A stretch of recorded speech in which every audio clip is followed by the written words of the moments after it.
Bangladesh cricket আকাশ থেকে খসে পড়ছে আরও এক তারকা। অন্য আকাশে জ্বলে ওঠার অপেক্ষা। মাত্র কদিনেই আলোচনার কেন্দ্রবিন্দুতে আসা নির্বাচক হান্নান সরকার সরে দাঁড়াচ্ছেন 1 মাসের নোটিশ দিয়ে নিজের দায়িত্ব থেকে। বিসিবি সূত্র বিডি ক্রিক টাইমকে নিশ্চিত করেছে, নির্বাচক হান্নান সরকার 1 মাসের নোটিশ দিয়ে নিজের দায়িত্ব থেকে পদত্যাগ করেছেন। শোনা গেছে নতুন ভাবনা কোচিং ক্যারিয়ারে আনবেন সফলতা, এজন্যই দায়িত্ব ছেড়ে স্বপ্নের সিঁড়ি বয়ে উঠবেন আরও উপরে।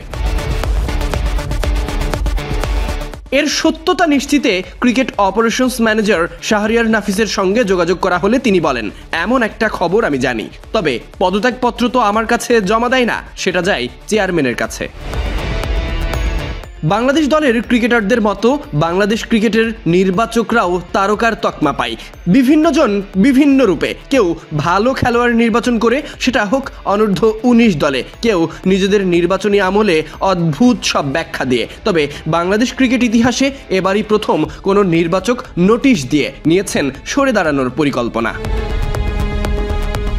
সময় হিসেবে ঠিক 1 বছর। প্রধান নির্বাচকের পদ থেকে বাদ পড়েছিলেন মিনহাজুল আবেদিন নান্নু। সে সময় বাদ পড়েছিলেন আরেক নির্বাচক হাবিবুল বাশার সুমনও। নান্নুর পরিবর্তে দায়িত্ব পেয়েছিলেন গাজী আশরাফ হোসেন লিপু। আর হাবিবুল বাশার সুমনের জায়গায় দায়িত্ব নিয়েছিলেন বয়সভিত্তিক দলের সফল নির্বাচক হান্নান সরকার। তবে 1 বছর পার হলে নতুন ভাবনা নিয়ে।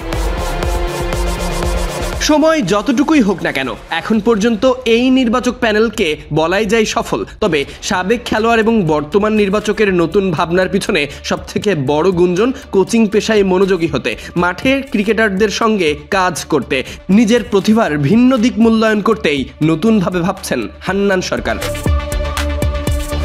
জাতীয় দলের সাবেক খেলোয়াড় হিসেবে যতটুকু পরিচিতি পেয়েছেন, তার থেকে বড় পরিচিতি যুবাদের বিশ্বকাপ জয়ী নির্বাচক হিসেবে।